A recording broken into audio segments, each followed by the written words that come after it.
یہ نماز ہر انسان کے اوپر فرض ہے اور اس کی بہت زیادہ اہمیت ہے۔ قیامت کے دن سب سے پہلے نماز کے بارے میں سوال ہوگا۔ روز ماسٹر کے جہاں گداز بود اولی پرسش نماز بود، اور جو لوگ نماز نہیں پڑھتے، یہ نماز کا نہ پڑھنا ان کے لیے جہنم میں جانے کا سبب ہو۔ چنانچہ جہنمی جب جہنم میں جائیں گے تو فرشتے حیران ہو کر پوچھیں گے ما سلککم فی سقر، تمہیں کس چیز نے جہنم کے گڑھے میں ڈال دیا؟ قالوا لم نک من المصلین، جہنمی جواب دیں گے ہم بے نمازی تھے۔ تو گویا بے نمازی ہونا جہنم میں جانے کا ایک بڑا سبب ہو۔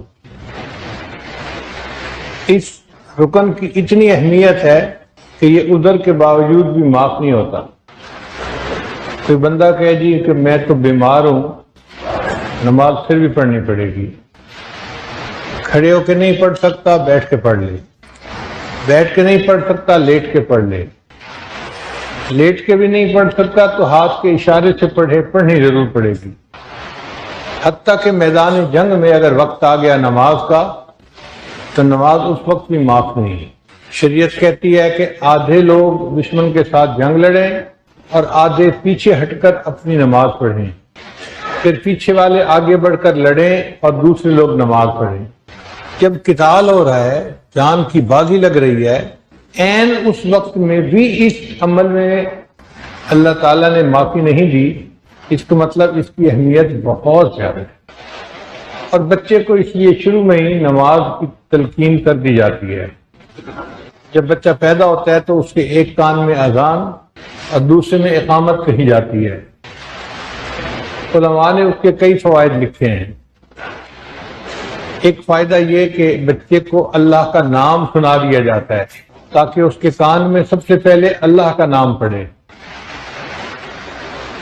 دوسرا، اس بچے کو یہ بتا دیا جاتا ہے کہ اے بچے، تیری زندگی کی اذان بھی ہو چکی، اقامت بھی ہو چکی، اب اقامت اور جماعت کے کھڑے ہونے میں جتنی دیر باقی ہے اتنی تیری زندگی ہے، جیسے ہی تیری زندگی ختم ہوگی تیری نماز جنازہ کھڑی ہو جائے گی۔ بعض علماء نے لکھا کہ اس میں یہ مقصد بھی ہے کہ بچے کو بتانا ہوتا ہے کہ تو نے بڑے ہو کر نماز پڑھنی ہے۔ جو اہم کام ہوں وہ بچے کو پہلے ہی بتا دیے جاتے ہیں۔ ہمارا بچہ جی بڑے ہو کر حافظ بنے گا، عالم بنے گا، ابھی تو وہ چھوٹا دودھ پیتا بچہ ہے، لیکن چونکہ اس کو بنانا ہے حافظ اور عالم تو بچپن سے اس کے ذہن میں بات ڈال دی جاتی ہے۔ کئی لوگ چھوٹے بچوں کو ہی بتا دیتے ہیں ہم نے تو یہ انجینئر بنانا ہے، ڈاکٹر بنانا ہے، پائلٹ بنانا ہے، ابھی تو یہ دودھ پیتا بچہ ہے۔ چونکہ کام اہم ہے اس لیے وقت سے پہلے اس کے ذہن میں بات ڈال دی جاتی ہے۔ تو علماء نے لکھا چونکہ نماز ایک اہم عمل تھا، اللہ نے بچے کے ذہن میں یہ بات ڈلوا دی کہ تو نے بڑے ہو کر نماز پڑھنی۔ اور ویسے بھی حضرت عیسیٰ علیہ السلام جب دنیا میں آئے تھے تو بچے تھے، اور اس وقت انہوں نے کہا تھا کہ اللہ نے مجھے نماز کا حکم دیا ہے، اوصانی بالصلاۃ والزکاۃ ما دمت حیا، بچے کو حکم کہ تم نے نماز پڑھنی ہے۔ اس کا مطلب یہ کہ یہ جو کان میں اذان اور اقامت کہی جاتی ہے اس کو نماز کا حکم پہنچا دیا جاتا ہے۔ اور کائنات کی ہر چیز نماز پڑھتی ہے، کوئی چیز بھی ہو۔ فرق یہ ہے کہ باقی مخلوق ایک ایک رکن ادا کرتی ہے اور انسان تمام ارکان کا مجموعہ پوری نماز ادا کرتا ہے۔ مفسر نے لکھا ہے اللہ تعالیٰ نے درختوں کو قیام کی حالت میں پیدا کیا، ساری عمر قیام کی حالت میں رہتے ہیں۔ چوپایوں کو اللہ تعالیٰ نے رکوع کی شکل میں پیدا کیا، ساری عمر رکوع میں گزار دیتے ہیں۔ کیڑے مکوڑوں کو اللہ نے سجدے کی شکل میں پیدا کیا، ساری عمر سجدے میں رہتے ہیں۔ پہاڑوں کو اللہ تعالیٰ نے قاعدہ اتحیات کی شکل میں پیدا کیا، ساری عمر قاعدے میں کھڑے رہتے۔ انسان کی یہ خوش نصیبی کہ اس کو تمام ارکان کا مجموعہ نماز ادا کرنی گئی۔ حتیٰ کہ فرشتے بھی نماز پڑھتے ہیں۔ نبی علیہ السلام نے فرمایا کہ جو فرشتہ قیام میں ہے ساری زندگی قیام میں رہے گا، جو رکوع میں ہے ساری زندگی رکوع میں رہے گا، جو سجدے میں ہے ساری زندگی سجدے میں رہے گا۔ وہ ایک ایک رکن ادا کرتے ہیں اور اللہ تعالیٰ نے انسان کو تمام ارکان کا مجموعہ عطا فرما دیا۔ پھر باقی جتنے شریعت کے احکام تھے دنیا میں اللہ نے اپنے محبوب صلی اللہ علیہ وسلم کو عطا فرمائے۔ نماز ایسا حکم کہ جو اللہ نے اپنے حبیب صلی اللہ علیہ وسلم کو معراج پر بلایا اور سدرۃ المنتہا پر یہ حکم عطا فرمایا، تو اس حکم کی اہمیت ثابت ہوتی ہے۔ آپ کسی کو گھر بلا کے اگر کوئی تحفہ دیں تو یقیناً وہ تحفہ بہت قیمتی اور بڑا ہوگا۔ حدیث پاک میں آتا ہے کہ جب نبی علیہ السلام معراج پر تشریف لے گئے، اللہ کے حضور پیشی ہوئی، تو نبی علیہ السلام نے 3 الفاظ کہے، التحیات للہ والصلوات والطیبات، تمام زبانی تعریفیں اللہ کے لیے ہیں، التحیات للہ والصلوات، اور تمام بدنی عبادتیں یہ بھی اللہ کے لیے ہیں، والطیبات، اور تمام مالی عبادتیں یہ بھی اللہ کے لیے ہیں۔ تو زبانی عبادتیں ہوں، بدنی عبادتیں ہوں یا مالی عبادتیں ہوں، سب کی سب اللہ کے لیے۔ ایک طالب علم کے ذہن میں سوال پیدا ہوتا ہے کہ ملاقات کے وقت تو شریعت کا حکم ہے السلام علیکم کہو ایک دوسرے کو، اور اس کو زیادہ کرنے کا حکم دیا گیا، افشوا السلام بینکم، تم سلام کو پھیلاؤ ایک دوسرے میں۔ تو جب نبی علیہ السلام معراج پر تشریف لے گئے تو آپ نے اللہ تعالیٰ کے سامنے السلام علیکم کیوں نہیں کہا؟ طالب علم سوچتا ہے نا۔ علماء نے اس کا جواب دیا کہ السلام علیکم ہم دوسرے کو اس لیے کہتے ہیں کہ اس پر مصیبت آتی ہے، پریشانی آتی ہیں، تو السلام علیکم کا مطلب ہوتا ہے اللہ آپ کو پریشانیوں اور مصیبتوں سے بچا لے۔ ہم دعا دے رہے ہوتے ہیں، اللہ تعالیٰ کو تو کوئی پریشانی مصیبت نہیں ہے، وہ تو خود السلام ہے، اس لیے ان کو السلام علیکم کہنے کی ضرورت نہیں تھی۔ اس لیے اللہ کے حبیب صلی اللہ علیہ وسلم نے اللہ کی تعریف کی کہ یا اللہ، جو قولی تعریف کی جا سکتی ہے، بدن سے عبادت کی جا سکتی ہے یا مالی عبادت کی جا سکتی ہے، ان تمام عبادتوں کے مستحق آپ ہی ہیں۔ اللہ تعالیٰ نے 3 الفاظ کے جواب میں 3 الفاظ سے جواب دیا، فرمایا السلام علیکہ ایھا النبی ورحمۃ اللہ وبرکاتہ۔ 3 لفظوں کے جواب میں 3 لفظوں سے جواب دیا اللہ نے، السلام علیکہ ایھا النبی ورحمۃ اللہ وبرکاتہ۔ اب بعض حدیث میں آتا ہے کہ فرشتوں نے آگے سے جواب دیا، اور بعض حدیث میں آتا ہے کہ نہیں، نبی علیہ السلام نے جب دیکھا کہ اللہ میرے اوپر سلامتی اور برکت اور رحمت نازل فرمانے کا حکم فرما رہے ہیں، تو محبوب صلی اللہ علیہ وسلم نے اپنی امت کو بھی اس میں شامل کیا، فرمایا السلام علینا وعلی عباد اللہ الصالحین۔ یہ گفتگو تھی جو ایک محب اور محبوب کے درمیان سدرۃ المنتہا پہ ہوئی، اور اللہ تعالیٰ کے حبیب صلی اللہ علیہ وسلم نے اس کو نماز کا حصہ بنا لیا۔ ہم عطیات میں جو الفاظ پڑھتے ہیں یہ گفتگو ہے جو معراج میں ہوئی تھی اللہ اور اس کے محبوب صلی اللہ علیہ وسلم کے درمیان۔ اللہ تعالیٰ نے اپنے حبیب صلی اللہ علیہ وسلم کو 500 نمازیں پڑھنے کا حکم فرمایا۔ نبی علیہ السلام بہت خوش تھے کہ جی 500 نمازیں میری امت پر فرض ہو گئیں۔ خوشی خوشی نیچے تشریف لائے، ایک آسمان پر حضرت موسیٰ علیہ السلام انتظار میں تھے۔ ملاقات ہوئی تو پوچھا، اے اللہ کے حبیب صلی اللہ علیہ وسلم، اللہ نے آپ کو تحفے میں کیا دیا؟ تو نبی السلام نے بتلایا کہ میری امت پر 500 نمازیں فرض ہوئی۔ عرض کیا، اے اللہ کے حبیب صلی اللہ علیہ وسلم، میری امت پر صرف 2 نمازیں فرض تھیں، موسیٰ علیہ السلام کی امت پر 2 نمازیں فرض تھیں، اور ان کے لیے وہ 2 نمازیں پڑھنی بھی مشکل تھیں۔ 500 نمازیں تو بہت زیادہ ہیں، آپ پھر اللہ کے حضور جائیں اور اس میں کچھ کمی کا مطالبہ فرمائیں۔ چنانچہ نبی علیہ السلام پھر اللہ کے حضور پیش ہوئے، اے اللہ اس میں کچھ ڈسکاؤنٹ دے دیجئے۔ اللہ تعالیٰ نے 50 نمازیں فرض فرمائی تھی، 500 نہیں 50، تو 50 میں سے اللہ نے 5 نمازیں کم کر دی، 45 ہو گئی۔ پھر دوبارہ کہا جی کہ یہ بھی زیادہ ہیں، تو پھر 40 ہو گئی۔ 5 کم کرتے کرتے 9 مرتبہ نبی اسلام اللہ کے حضور پیش ہوئے، اللہ نے 45 نمازیں معاف فرما دی اور فرمایا کہ اے میرے محبوب صلی اللہ علیہ وسلم، آپ کی امت 5 نمازیں پڑھے گی، میں ان کے نام اعمال میں 50 نمازوں کا ثواب لکھوں گا۔ تو ثواب ملے گا 50 نمازوں کا، وہ پڑھیں گے 5 نمازیں۔ یہاں پر طالب علم کے ذہن میں چند سوال پیدا ہوتے ہیں۔ پہلا سوال کہ 1,24,000 پیغمبر تھے تو حضرت موسیٰ علیہ السلام کیوں راستے میں بیٹھے تھے؟ حضرت آدم علیہ السلام ہوتے، حضرت ابراہیم علیہ السلام ہوتے، حضرت نوح علیہ السلام ہوتے، کوئی اور پیغمبر ہوتے؟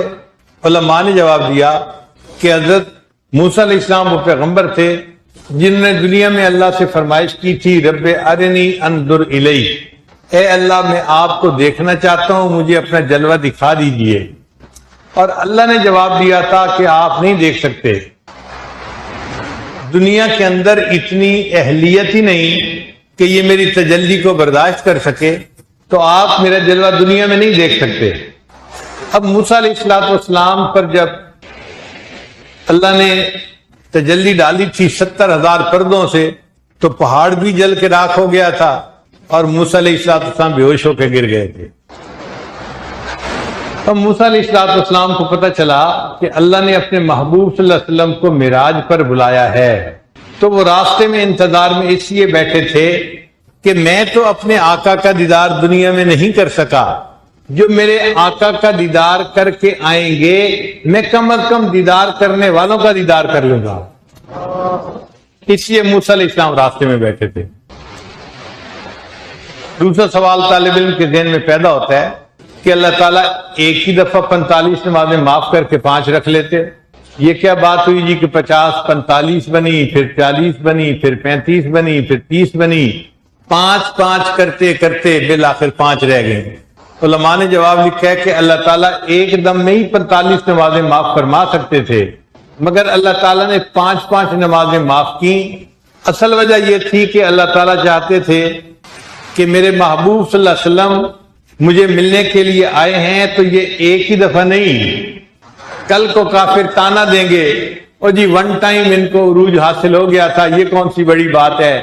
نہیں، میرے محبوب جتنی بار آپ چاہیں گے اتنی بار عروج فرمائیں گے اور آپ کو میری ملاقات نصیب ہوگی۔ تو 9 مرتبہ نبی علیہ السلام اوپر گئے اور اللہ سے ملاقات ہوئی۔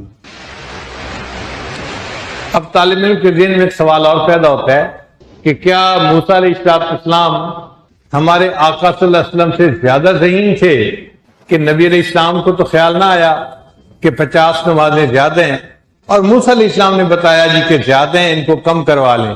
علماء نے جواب لکھا ہے کہ ہمارے آقا صلی اللہ علیہ وسلم موسیٰ علیہ السلام سے زیادہ ذہین تھے، مگر فرق یہ تھا کہ نبی علیہ السلام کو اللہ کا دیدار ہوا تھا، محبوب کی تجلی تھی، وہ جو دیدار کی لذت تھی نا اس نے آپ کو محو کر دیا تھا اور اس طرف دھیان ہی نہیں گیا کہ یہ زیادہ ہے کام۔ جب محبوب کی تجلی ہوتی ہے اس وقت بندہ ہوش میں نہیں رہتا، اور اس کی دلیل قرآن پاک سے ملتی ہے کہ مصر کی عورتوں نے یوسف علیہ السلام کو دیکھا تھا تو پھلوں کی بجائے اپنی انگلیوں کو کاٹ لیا تھا، ہوش میں نہیں رہی تھی۔ تو اگر مصر کی عورتوں نے پھلوں کی بجائے انگلیوں کو کاٹ لیا تھا تو نبی علیہ السلام نے تو اللہ کے حسن و جمال کو دیکھا تھا۔ آپ کا اس وقت محو دیدار ہونا اور وہ جو دیدار کی لذت تھی اس کے اندر محو ہونا، یہ قدرتی بات ہے، فطری بات ہے۔ اس لیے نبی علیہ السلام کو 50 نمازیں زیادہ محسوس نہ ہوئی، بلکہ سچ بات تو یہ ہے اللہ تعالیٰ ایک دن میں 500 نمازیں بھی فرض فرماتے تو آقا صلی اللہ علیہ وسلم خوشی سے اس کو بھی قبول فرما لیتے۔ تو یہ نماز ہمارے اوپر 5 وقت دن میں فرض ہو گئی، لیکن یہ وہ تحفہ ہے جو اللہ نے اپنے محبوب صلی اللہ علیہ وسلم کو عرشوں پر بلا کر عطا کیا۔ طالب علم کے ذہن میں ایک سوال پیدا ہوتا ہے، آخر 5 نمازیں کیوں ہیں؟ 2 ہوتی، 3 ہوتی، 4 ہوتی، 5 کیوں ہیں؟ تو علماء نے اس کے بڑے پیارے پیارے جواب دیے ہیں۔ ایک جواب تو یہ دیا ہے کہ ہر انسان کے پاس 5 حواس ہیں جن کو حواس خمسہ کہتے ہیں۔ اسکول میں سائنس کے سبجیکٹ میں بچے پڑھتے بھی ہیں حواس خمسہ، دیکھنا، سننا، سونگنا، چکھنا، چھونا، یہ حواس خمسہ کہلاتے ہیں۔ ان کی بنیاد پہ ہم زندگی گزارتے ہیں۔ تو چونکہ ہر انسان کو زندگی گزارنے کے لیے حواس خمسہ کی ضرورت تھی، اللہ نے فرمایا میرے بندو تم 5 نمازیں پڑھو گے تم حواس خمسہ کا شکریہ ادا کرنے والے بندے بن جاؤ گے۔ بعض علماء نے جواب میں کہا کہ نہیں، ہر انسان کی 5 بنیادی ضروریات ہوتی ہیں: کھانا، پینا، لباس، مکان اور بیوی۔ یہ 5 بنیادی ضرورتیں ہر بندے کی ہوتی ہیں: کھانا، پینا، لباس، مکان اور بیوی۔ تو یہ 5 ضرورتیں اللہ نے ہر بندے کو عطا فرمائی۔ جو 5 نمازیں ادا کرے گا تو وہ ان 5 بنیادی ضرورتوں کا شکریہ ادا کرنے والا بندہ بن جائے گا۔ بعض علماء نے جواب دیا کہ 5 مصیبتیں ایسی ہیں جن میں سے ہر بندے کو گزرنا پڑے گا، چاہے نیک ہو یا بد ہو، عربی ہو، عجمی ہو، گورا ہو، کالا ہو، ہر کسی کو گزرنا پڑے گا۔ ایک سکرات، دوسرا موت، تیسرا قبر، چوتھا حشر، 5واں پل صراط۔ تو 5 ایسے یعنی مصیبتیں ہیں کہ جن میں سے گزرنا پڑے گا ہر بندے کو۔ اب جو بندہ 5 نمازیں ادا کرنے والا بن جائے گا، اللہ تعالیٰ ان کو ان 5 مصیبتوں میں سے گزرنا آسان فرما دے۔ ذہن میں ایک سوال پیدا ہوتا ہے کہ اللہ تعالیٰ نے فجر کے وقت نماز کو کیوں فرض فرمایا؟ علماء نے جواب دیا کہ اللہ تعالیٰ نے فرمایا، اے میرے بندے، تو دن کی ابتدا میں مجھے یاد کر لیا کر، میں اس کے بدلے سارا دن تیرے کاموں میں تیری مدد فرماؤں گا۔ لہذا جو بندہ فجر کی نماز ادا کرتا ہے، سارا دن اس کے کاموں میں اللہ کی مدد شامل حال رہتی ہے۔ اور بعض نے فرمایا کہ فجر کے وقت حضرت یوسف علیہ السلام نے نماز پڑھی تھی، بھائیوں نے تو ان کو عشاء کے بعد کنویں میں ڈال دیا تھا اور اندھیرا تھا، ایک رات کا اندھیرا، ایک کنویں کا اندھیرا۔ تو حضرت یوسف علیہ السلام بہت پریشان تھے۔ ایک پریشانی یہ تھی کہ میں اس اندھیرے سے نکلوں گا کیسے، دوسری پریشانی یہ تھی کہ جو میرے بھائی تھے، جو میرے محافظ تھے، جو میرا سہارا بننے والے تھے، انہوں نے مجھے اس مصیبت میں گرا دیا، تو دکھ اور زیادہ تھا۔ اس رات کی تاریکی میں یوسف علیہ السلام بہت پریشان رہے۔ جب صبح سحری کے وقت تھوڑا روشنی ہوئی تو یوسف علیہ السلام کو محسوس ہوا کہ یہ تاریکی ہمیشہ نہیں رہے گی، یہ روشنی میں تبدیل بھی ہو سکتی ہے۔ اس وقت انہوں نے اللہ سے دعا مانگی، ہے اللہ میرے کرب کو بھی دور کر دے، اور پوری دنیا میں جو بندہ کرب میں مبتلا ہے اس کے کرب کو بھی دور کر دے۔ مفسرین نے لکھا اللہ تعالیٰ نے یوسف علیہ السلام کی دعا کو قبول کیا۔ آپ غور کریں، یہ تہجد اور فجر کا وقت ایسا وقت ہوتا ہے اللہ تعالیٰ ہر بندے کی پریشانی کو کم کر دیتے ہیں۔ گھر میں فوت کی ہو جائے، سارے لوگ رو رہے ہوتے ہیں، تہجد کے وقت آپ دیکھیں سب آرام کر رہے ہوں گے، سو رہے ہوں گے، نہ آنکھ لگ جائے گی، وہ پریشانی کم ہو جاتی ہے۔ ڈاکٹر لوگ کہتے ہیں ہسپتالوں میں مریضوں کی جو ریڈنگ ہیں وہ سحری کے وقت بڑی سٹیبل ہو جاتی ہیں، فاسٹنگ کی شوگر کم ہوتی ہے، بلڈ پریشر بھی اچھا ہوتا ہے، باقی ڈرنگ بھی اچھی ہوتی ہیں۔ اصل میں یہ یوسف علیہ السلام کی دعا ہے، اللہ ہر پریشان حال بندے کی پریشانی کو اس وقت میں کم کر دیتے ہیں۔ تو یوسف علیہ السلام نے چونکہ دعا مانگی تھی اور پھر اس کے روشنی ہوئی تو انہوں نے 2 رکعت نماز ادا کی تھی۔ اللہ نے اس امت کو بھی یہ نعمت عطا فرمائی کہ تم اگر فجر کے وقت نماز پڑھو گے میں تمہاری زندگی کے کرب اور پریشانی کو بھی دور کر دوں گا۔ پھر ظہر کی نماز فرض کیوں فرمائی؟ 2 وجہ سے۔ ایک تو یہ کہ اکثر لوگ چڑھتے سورج کی پوجا کرنے والے ہوتے ہیں۔ اللہ نے فرمایا میرے بندو جب سورج زوال پذیر ہونا شروع ہوگا نا تم اس وقت میری عبادت کرو تاکہ ثابت ہو جائے تم سورج اور چاند کی پرستش نہیں کرتے، تم اس اللہ کی پرستش کرتے ہو جس کو کبھی زوال نہیں آئے۔ اور دوسرا یہ کہ ظہر کے وقت خوب گرمی ہوتی ہے، اللہ نے فرمایا میرے بندو تم اس وقت میں اگر میری عبادت کرو گے اس کے بدلے میں محشر کے دن کی گرمی سے تمہیں نجات عطا فرما دوں۔ عصر کے وقت نماز کیوں فرض فرمائی؟ ہر انسان کے اوپر 4 فرشتے ہیں اس کا اعمال لکھنے کے لیے متعین ہے۔ وَإِنَّ عَلَيْكُمْ لَحَافِظِينَ كِرَامًا كَاتِبِينَ۔ 2 فرشتے فجر کے وقت میں آتے ہیں، ڈیوٹی سنبھال لیتے ہیں، اور عصر کے وقت ڈیوٹی تبدیل ہوتی ہے۔ پھر نائٹ شفٹ شروع ہو جاتی ہے، رات کے فرشتے آتے ہیں اور پوری رات بندے کے ساتھ رات کو رہتے ہیں۔ اب عصر کے وقت میں چونکہ فجر کے فرشتے بھی ہوتے ہیں اور رات والے فرشتے بھی آ جاتے ہیں، تو اللہ نے نماز فرض فرمائی، میرے بندو تم اس وقت میں عصر کی نماز پڑھو گے، تمہاری نماز پڑھنے پر زیادہ فرشتے گواہی دیں گے، میں تمہیں زیادہ اجر عطا فرما دوں گا۔ اور بعض علماء نے جواب لکھا کہ عصر کی نماز کا جو وقت ہے نا، یہ وہ وقت ہے جب جنت میں مومنوں کو اللہ کا دیدار نصیب ہوگا۔ تو اللہ نے فرمایا میرے بندو تم اس وقت میں دنیا میں میرے سامنے سجدہ کرو گے، میں عین اسی وقت میں جنت میں تمہیں اپنا دیدار عطا فرما دوں گا۔ پھر مغرب کے وقت نماز کیوں فرض ہوئی؟ اللہ نے فرمایا میرے بندو تم نے سارا دن گزار دیا اپنے بزنس میں، اپنے کام میں، اپنی جاب میں، کسی کی دل آزاری کی، کسی کا حق توڑ دیا، کسی کے ساتھ ظلم کیا، ناانصافی کی، سارے دن میں تم سے جتنے گناہ ہوئے تم مغرب کے وقت نماز پڑھ لو گے، میں سارے دن کے گناہوں کو معاف فرما دوں گا۔ تو گویا مغرب کی نماز پڑھنے پر سارے دن کے گناہوں کو اللہ تعالیٰ معاف فرما دیتے ہیں۔ پھر عشاء کے وقت نماز پڑھنے کا کیوں حکم ہوا؟ یہ عجیب بات ہے، کسی امت پر عشاء کی نماز فرض نہیں تھی، پہلی امتوں پر مغرب تک کی نمازیں تو فرض تھیں۔ عشاء کی نماز امت محمدیہ کی خصوصیت ہے، صرف امت محمدیہ کو ملی، اس سے پہلے نہیں ملی کسی۔ وجہ کیا تھی؟ اس لیے کہ عشاء کی نماز کے بعد اللہ نے اپنے محبوب صلی اللہ علیہ وسلم کو معراج عطا فرمایا تھا، تو اللہ نے فرمایا میرے محبوب میں نے آپ کو عشاء کے بعد جسمانی معراج عطا کیا تھا، آپ کی امت عشاء کی نماز پڑھے گی، میں ان کو روحانی معراج عطا کر دوں گا۔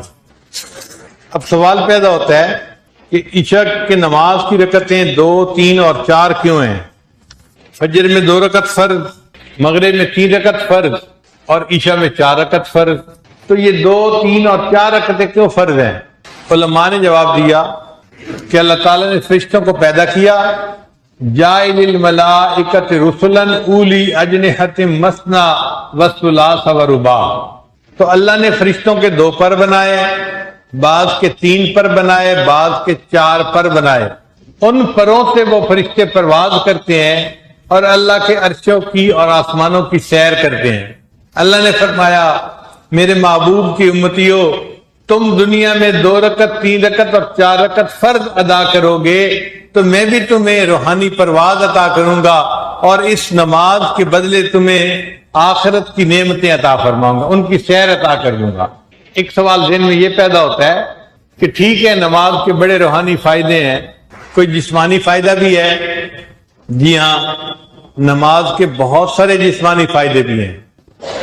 آپ غور کریں، ہر بندہ نماز پڑھنے کے لیے دن میں 5 مرتبہ وضو کرتا ہے، تو وضو میں ہم کن اعضاء کو دھوتے ہیں جو اعضاء اکثر ننگے رہتے ہیں؟ چہرہ ننگا رہتا ہے، کام کی وجہ سے آدھے بازو ننگے رہتے ہیں، پاؤں ننگے رہتے ہیں، سر ننگا رہتا ہے۔ تو جو اعضاء کام کی وجہ سے اکثر ننگے رہتے ہیں اللہ تعالیٰ نے ان کو دھونے کا حکم عطا فرمایا، تاکہ اگر ان پر مٹی کی کوئی تہ آ گئی، کوئی جراثیم لگ گئے تو وہ دھلتے جائیں اور تمہاری زندگی ہائیجینکلی زیادہ کلین ہو جائے۔ پھر وضو دیکھو کتنا مزے کا عمل ہے، انسان وضو کرنے بیٹھتا ہے تو پہلے ہاتھ دھوتا ہے، ہاتھ دھونے سے اس کو پانی کے کلر کا پتہ چل جاتا ہے۔ اگر کسی ندی میں کلر بدل چکا ہو تو جیسے ہی آپ ہاتھ میں پانی لیں گے تو پتہ چل جائے گا کہ بھئی اس کا رنگ بدلا ہوا ہے، یہ پانی پاک نہیں ہے۔ پھر اس کے بعد کلی کرتے ہیں تو ذائقے کا پتہ چل جاتا ہے، پھر اس کے بعد ناک میں پانی ڈالتے ہیں تو اس کی مہک کا پتہ چل جاتا ہے، خوشبو کا پتہ چل جاتا ہے۔ اگر پانی کے اندر بو ہو تو پتہ چل جاتا ہے کہ یہ پانی پاک نہیں ہے۔ تو رنگ سے، ذائقے سے اور مہک سے پتہ چلنا تھا پانی کے پاک ہونے کا، یہ 3 کام پہلے کروا دیے۔ اے میرے بندے اب تمہیں یقین ہو گیا کہ پانی پاک ہے، اب تم باقی اعضاء کو دھو لو، تمہارا وضو ہو جائے گا۔ چہرہ دھو لو، ہاتھ دھو لو، مسح کر لو، پاؤں دھو لو، تمہارا وضو ادا ہو جائے گا۔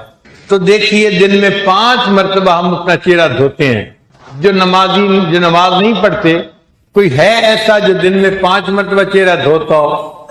چہرے نہیں دھوتے، اس لیے ان کے چہروں پہ نحوست نظر آتی ہے، ان کے چہروں کے اوپر خزاں نظر آتی ہے۔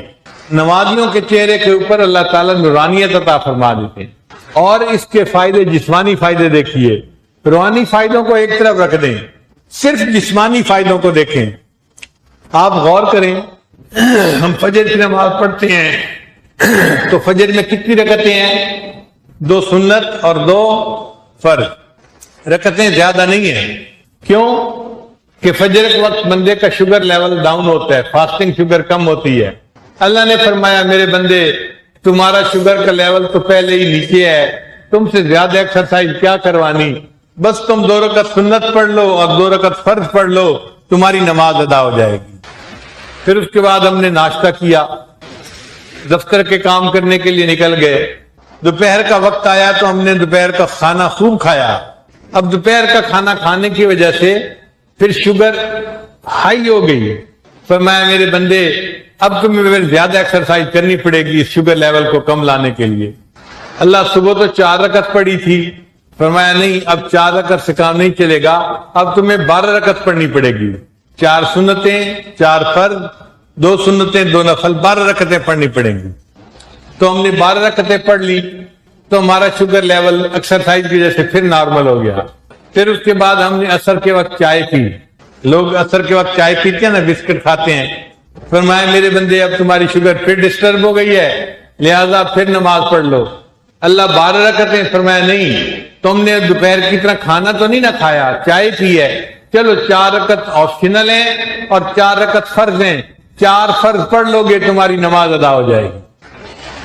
پھر اس کے بعد مغرب آ گئی، اور مغرب کے بعد بھی اکثر لوگوں کو دیکھا دکانوں سے دفتروں سے گھر آتے ہیں تو کچھ نہ کچھ جوس پی لیا یا شربت پی لیا یا چائے پی لی۔ فرمایا اے میرے بندے اب تم نے پھر شوگر کو ڈسٹرب کر لیا، چلو مغرب کی نماز پڑھ لو۔ اللہ مغرب کی رکعتیں کتنی پڑھیں؟ میرے بندوں تمہیں 7 رکعتیں تو پڑھنی پڑیں گی، 3 فرض ہوں گے، 2 رکعت سنت ہوگی اور 2 رکعت نفل پڑھنے پڑیں گے۔ پھر اس کے بعد ہم نے عشاء کا کھانا کھایا، اور اکثر یہ دیکھا گیا ہے کہ عشاء کا کھانا ہیوی میل ہوتا ہے، جو ڈنر ہوتا ہے نا وہ ٹکا کے کھاتے ہیں لوگ۔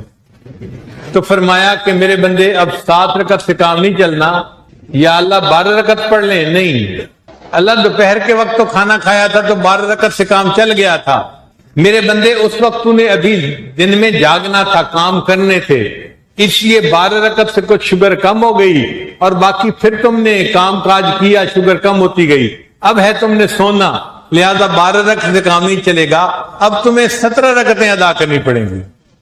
عشاء کی رکعتیں اللہ نے 17 بنا دی۔ تو دیکھیں جیسے جیسے بدن کی ضرورت تھی، جسمانی طور پہ اللہ نے عبادت بھی اتنی ہی کر دی، ہمارا فائدہ۔ اچھا ہم سفر پر نکل گئے کہ جی بزنس جرنی پہ جانا ہے، اللہ نے فرمایا میرے بندے اب تم سفر کی وجہ سے چل رہے ہو، ایکسرسائز تو پہلے ہی کر رہے ہو، لہذا سفر میں میں نے جماعت کو تمہیں معاف کر دی اور تمہاری نماز کو میں نے ہاف کر دیا۔ آپ دیکھیے فرض سفر میں کتنے پڑھتے ہیں؟ آدھے پڑھتے ہیں نا، اس لیے کہ اس وقت ضرورت اتنی تھی، کافی تھی۔ اچھا دیکھیے ہم نے رمضان شریف میں روزہ رکھا، سارا دن ہم بھوکے پیاسے رہے، اور پھر جب افطاری کے لیے ہم دسترخوان پہ بیٹھے تو اکثر لوگ افطاری اس طرح کرتے ہیں کہ یہ میں نہیں یا یہ نہیں، خوب کھاتے پیتے ہیں، روح افزا پی رہے ہوتے ہیں، دودھ سوڈا پی رہے ہوتے ہیں، میٹھا کھا رہے ہوتے ہیں، کھجوریں کھا رہے ہوتے ہیں، طلب بھی ہوتی ہے اس وقت۔ اب ٹکا کے کھایا تو شوگر بہت اونچی چلی گئی، اللہ اب عشاء کی 17 رکعتوں سے کام بن جائے گا؟ نہیں میرے بندے اب تیرے لیے 17 رکعتیں بھی چھوڑی ہیں، تو نے بہت کھایا، بہت شوگر کو ڈسٹرب کر لیا، اب تجھے عشاء کے بعد 20 رکعت تراویح بھی پڑھنی پڑے گی۔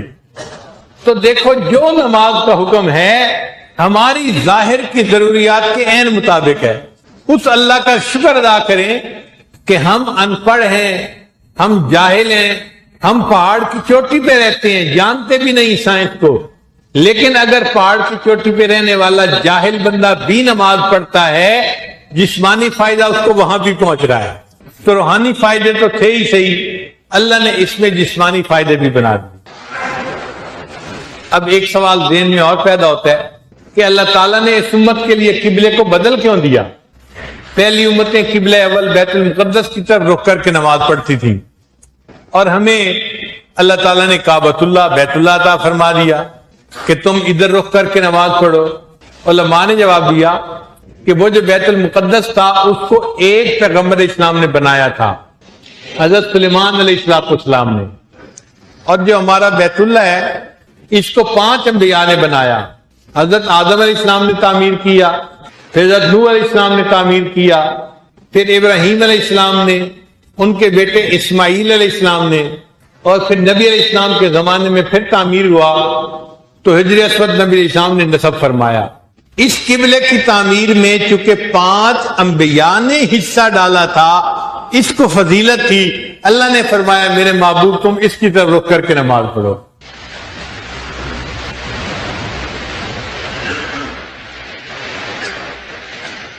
نماز کے کیا اسرار و رموز ہیں، کبھی اس پر غور کیجئے، پھر دل چاہے گا نماز پڑھنے کو، پھر لطف آئے گا نماز پڑھنے کو۔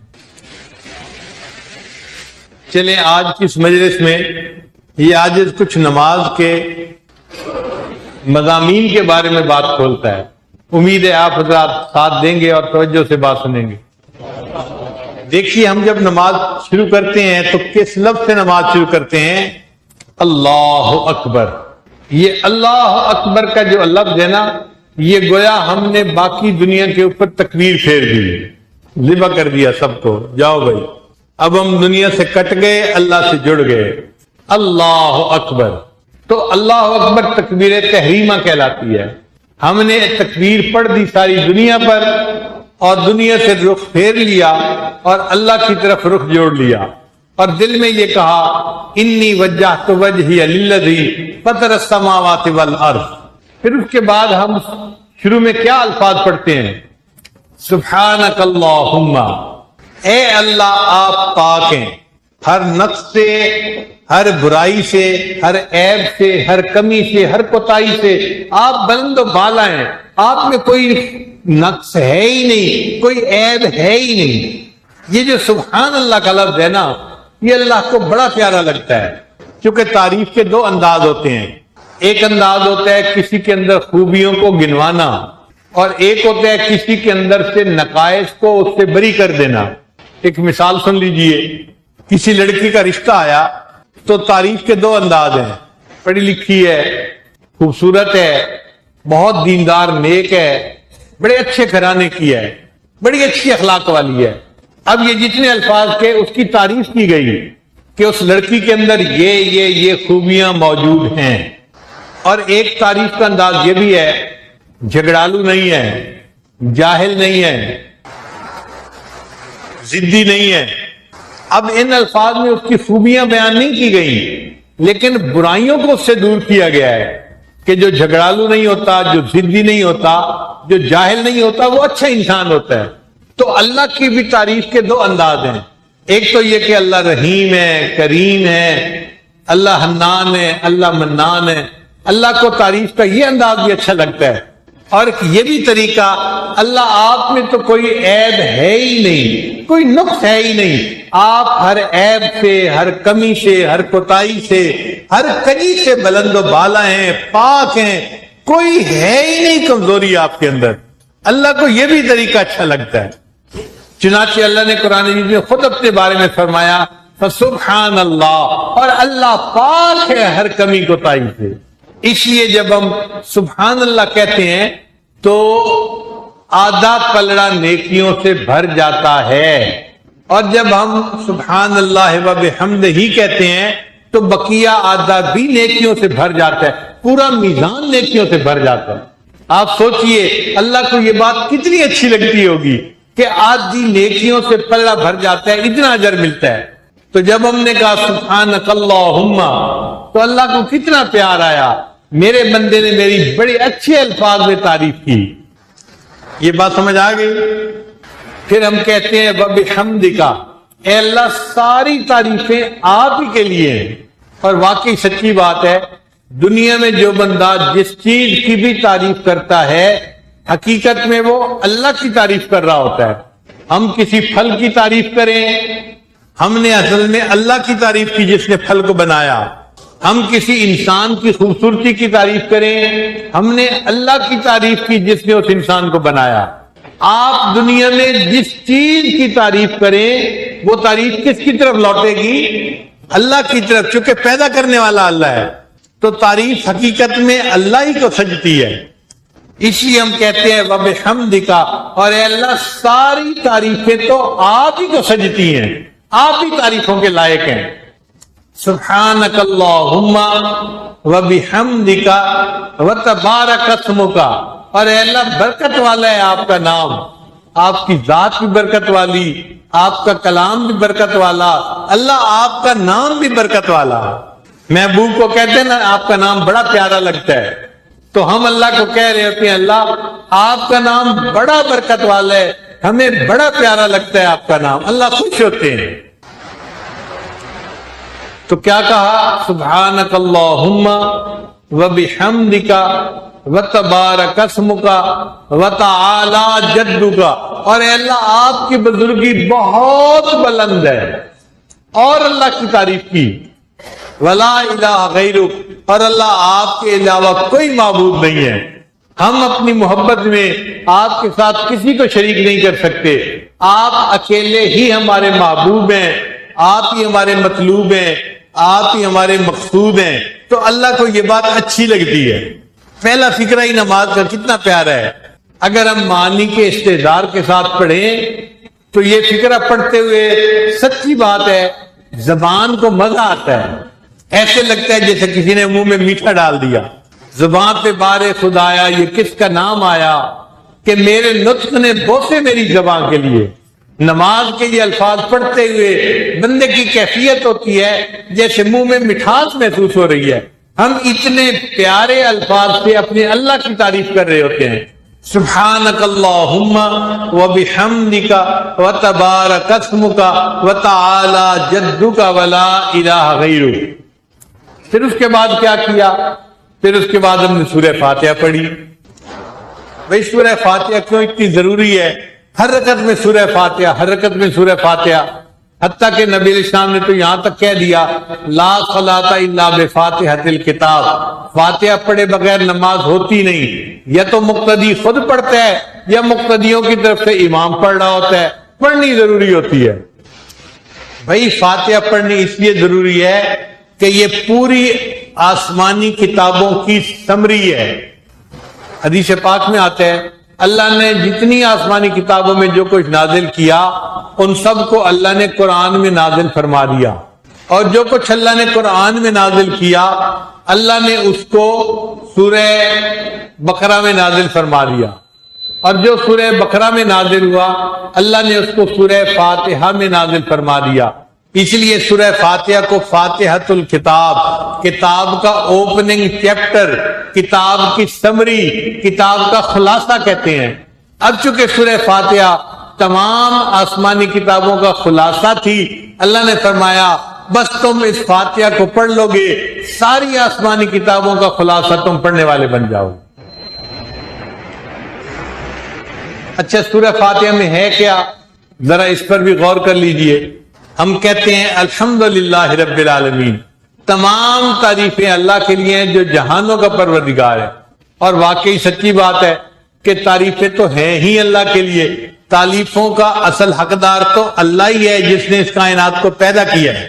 پھر اس کے بعد ہم کہتے ہیں اللہ الرحمن الرحیم. آپ رحمان بھی ہیں اور رحیم بھی ہیں. یہ دو نام ہیں اللہ کے جو رحمت سے نکالے گئے ہیں، مگر دو نام ہیں. فرق کیا ہے؟ فرق یوں سمجھیے، ایک ہوتا ہے کسی بندے کا امیر ہونا، یہ الگ صفت ہے. ایک ہوتا ہے اس بندے کا سخی ہونا، یہ الگ صفت ہے. کئی دفعہ بندہ امیر ہوتا ہے مگر کنجوس ہوتا ہے، خرچ کرنے کی توفیق نہیں ہوتی، اس کی امیری کس فائدے کی. اور کئی دفعہ بندہ سخی بڑا ہوتا ہے، پلے کچھ نہیں ہوتا. بھئی سخاوت کس کام کی جب پلے ہی کچھ نہیں. مزہ تو یہ ہے کہ پیسہ بھی خوب ہو اور سخاوت بھی خوب ہو. تو رحیم کا مطلب یہ ہے کہ وہ ذات جس کے پاس رحمت کے خزانے بے انتہا ہیں اور رحمان کا مطلب وہ ذات جس کی رحمت اپنے اور پرائے ہر ایک پہ تقسیم ہو رہی ہے۔ اللہ وہ سخی ہے جو اپنوں کو بھی دیتا ہے، غیروں کو بھی دیتا ہے۔ بتائیں کافروں کو دنیا میں صحت کون دیتا ہے؟ عزت کون دیتا ہے؟ اولاد کون دیتا ہے؟ وہ تو کافر ہیں، وہ تو اللہ کے منکر ہیں، وہ تو دہری ہیں، ان کو بھی اللہ دیتا ہے۔ اس کا مطلب یہ کہ اللہ اپنوں کو بھی دیتا ہے، غیروں کو بھی دیتا ہے، وفاداروں کو بھی دیتا ہے، غداروں کو بھی دیتا ہے۔ اس کی رحمت اپنے اور پرائے ہر ایک پر خرچ ہو رہی ہوتی ہے۔ تو یہ صفت رحمانیت ہے۔ الرحمن الرحیم، اللہ آپ کی رحمتوں کے خزانے بھی بے انتہا ہیں اور آپ کی رحمت بھی تقسیم ہر ایک کے اوپر ہو رہی ہے۔ تو بتائیں یہ دو لفظ پڑھتے ہوئے مزہ آیا کہ نہیں آیا؟ لطف آ جاتا ہے اللہ کی تعریف کرنے کا۔ پھر آگے کہہ دیا مالک یوم الدین، اللہ آپ قیامت کے دن کے مالک ہیں۔ اللہ تعالیٰ قیامت کے دن کے جج بھی ہیں، انصاف فرمائیں گے۔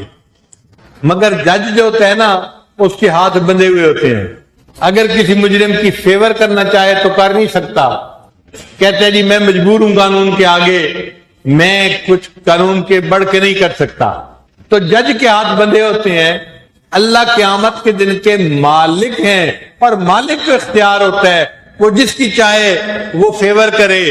فرمایا تو ہم نے کہا مالک یوم الدین، اے اللہ آپ قیامت کے دن کے مالک ہیں، اس دن آپ جس بندے کو بخشنا چاہیں گے آپ کو کوئی پوچھنے والا نہیں، جتنے گناہ ہوں گے ان تمام گناہوں کے باوجود آپ معاف فرما دیں گے، آپ قیامت کے دن کے مالک ہوں گے۔ اب جب اللہ کی تعریفیں کی تو پھر اس کے بعد کہا ایاک نعبد و ایاک نستعین، اللہ ہم آپ ہی کی عبادت کرتے ہیں اور صرف آپ ہی سے مدد مانگتے ہیں۔ یہ کیوں کہا؟ اس لیے کہ ہم اللہ کی عبادت میں کسی کو شریک نہیں بناتے۔ اللہ تعالیٰ شرک کو بہت ناپسند فرماتے ہیں میں ہر گناہ کو معاف کر دوں گا، شرک کے گناہ کو معاف نہیں کروں گا۔ اللہ تعالیٰ کی غیرت کا معاملہ ہے، وہ اتنا غیور پروردگار ہے کہ شرک کو معاف نہیں کرے گا۔ اب نوجوان سوچیں گے کہ بھئی شرک بھی آخر کبیرہ گناہ ہے، ایسی بھی کیا بات ہو گئی کہ اللہ کو شرک بالکل ہی پسند نہیں ہے، اللہ بالکل ہی معاف نہیں کریں گے؟ جی ہاں، غیرت انسان کی برداشت نہیں کرتی۔ ذرا ایک مثال سنیے گا، اگر کسی کی بیوی آ کر اپنے خاوند کو کہے میں آپ کی بھی بیوی ہوں تو خاوند مطمئن ہو جائے گا یا اسی وقت گھر سے دھکا دے دے گا؟ وہ کہے گا مجھے نکتہ برداشت نہیں ہے، تم یہ کہو میں آپ کی ہی بیوی ہوں۔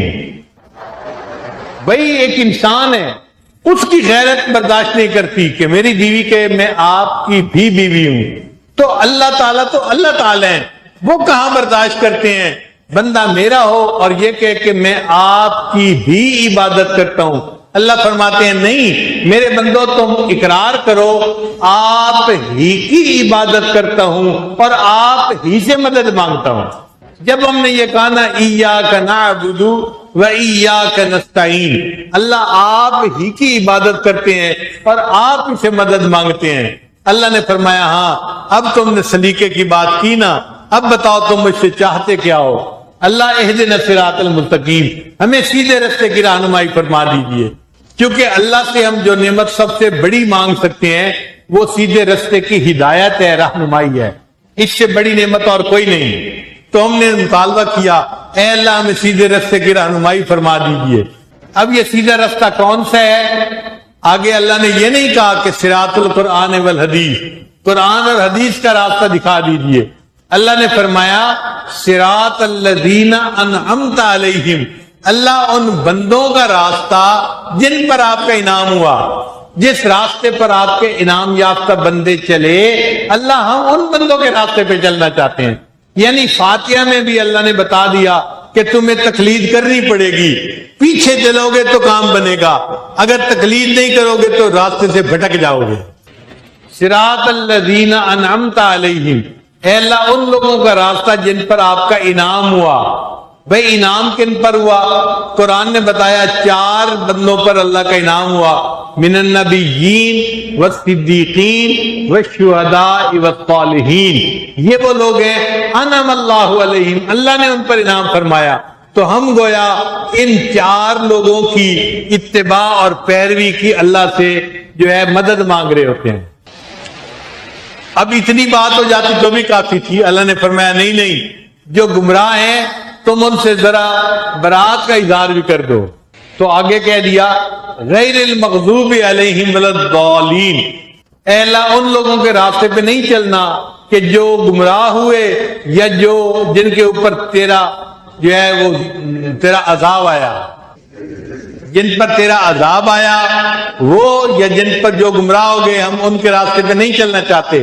وہ بھی چار بندے ہیں، یہود، نصارہ، مشرکین اور دہریے، یہ چار جو ہیں یہ غیر مغضوب علیہم ولا الضالین میں شامل ہیں۔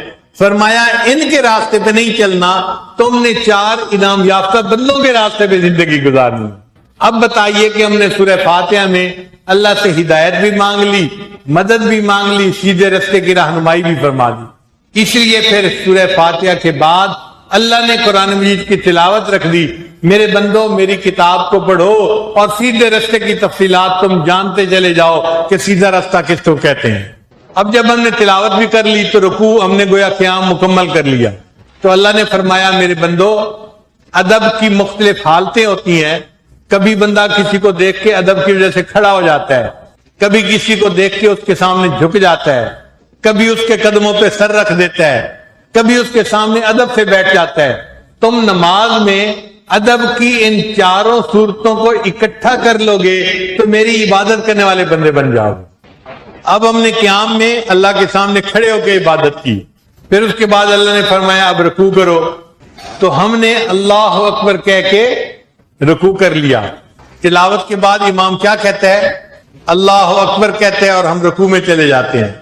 رکوع بھی اللہ کی بندگی ہے، اللہ کے سامنے بندگی کا اظہار ہے۔ اب رکوع میں ہم کیا پڑھتے ہیں؟ اللہ نے اپنے محبوب صلی اللہ علیہ وسلم کو دو حکم دیے تھے قرآن پاک میں۔ ایک فرمایا تھا فسبح باسم ربک العظیم، اے اللہ اپنے عظیم رب کی تسبیح بیان کیجئے، حکم کا صیغہ ہے، فسبح امر کا صیغہ ہے۔ اور ایک اللہ نے فرمایا تھا سبح اسم ربک الاعلی، اے میرے محبوب اپنے بلند پروردگار کی تسبیح بیان کیجئے۔ اب نبی علیہ الصلوۃ والسلام کی کیا عظمت تھی، اللہ نے دونوں حکموں پر عمل کیا۔ ایک تسبیح کو نبی علیہ السلام نے رکوع میں پڑھ لیا اور دوسری تسبیح کو نبی علیہ السلام نے سجدہ کر کے سجدے میں پڑھ کے اللہ کے حکم کو پورا کر کے دکھا دیا۔ تو ہم رکوع میں کون سی تسبیح پڑھ رہے ہوتے ہیں؟ سبحان ربی العظیم۔ یہ سبحان ربی العظیم اللہ کا حکم تھا اپنے محبوب کو، ہم ان کی اتباع میں اس کو پڑھ رہے ہوتے ہیں۔ آپ دیکھیے سبحان ربی العظیم پڑھتے ہوئے کتنا مزہ آ رہا ہوتا ہے بندے کو۔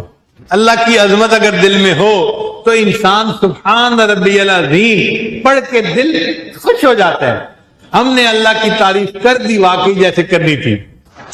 اب یہاں ایک نکتہ سمجھیے کہ رکوع میں نمازی نے پڑھا سبحان ربی العظیم، یہ تو پہلے ہی جھکا کھڑا ہے اور پہلے ہی اللہ کی عظمت کا اعتراف کر رہا ہے۔ تو اللہ نے فرمایا اب تم جب رکوع سے اٹھو گے تو تمہیں اللہ اکبر کہنے کی ضرورت نہیں ہے، کیونکہ اللہ اکبر سے تو اللہ کی عظمت بیان ہونی تھی نا۔ تم اللہ کی عظمت کو تو پہلے ہی مان رہے ہو، سبحان ربی العظیم پڑھ رہے ہو۔ اے اللہ اب کیا کریں؟ فرمایا اب امام کہے سمع اللہ لمن حمیدہ، اللہ نے سن لی ہر اس بندے کی دعا کو جو اس کی تعریفیں بیان کرتا ہے، اور اس پر مقتدی پھر کیا کہتا ہے؟ ربنا لک الحمد، ہم اللہ کی حمد بیان کر رہے ہوتے ہیں۔ آپ سوچیں یہ الفاظ کہتے ہوئے کتنا لطف آتا ہے بندے کو۔ امام کہتا ہے سمع اللہ لمن حمیدہ، اللہ نے سن لی اس کی دعا جس نے اللہ کی حمد کی، اور اس جواب کو سنتے ہی ہم فوراً کہہ رہے ہوتے ہیں ربنا لک الحمد، اللہ سب تعریفیں آپ کے لیے ہیں۔ اور صحابہ کی عظمت کو دیکھو کہ نبی علیہ السلام جب کہتے تھے سمع اللہ لمن حمیدہ، تو محبوب کی اس بات کو سن کے صحابہ فوراً کہتے تھے ربنا لک الحمد، اللہ کو ان کی تعریف کتنی اچھی لگتی ہوگی۔ اب جب ہم نے ربنا لک الحمد کہہ دیا تو اللہ کی حمد کا حق ادا کر دیا۔ اللہ فرماتے ہیں اے میرے بندے اب تم ذرا اور اپنے آپ کو پامال کرو اور میرے سامنے سجدہ ریز ہو جاؤ، جیسے کوئی محبوب کے قدموں میں سر ڈال دیتا ہے تم بھی سجدے میں چلے جاؤ۔ تو ہم اللہ اکبر کہہ کے اب سجدے میں چلے جاتے ہیں۔ سجدہ فنا کی مانند ہے اور قیام بقا کی مانند ہے۔ ہم سجدے میں اپنی انانیت کو فنا کر رہے ہوتے ہیں، اللہ کے پاؤں پہ پڑ رہے ہوتے ہیں، سر جھکا دیتے ہیں، اس لیے سجدے میں بندہ اللہ کو بڑا اچھا لگتا ہے۔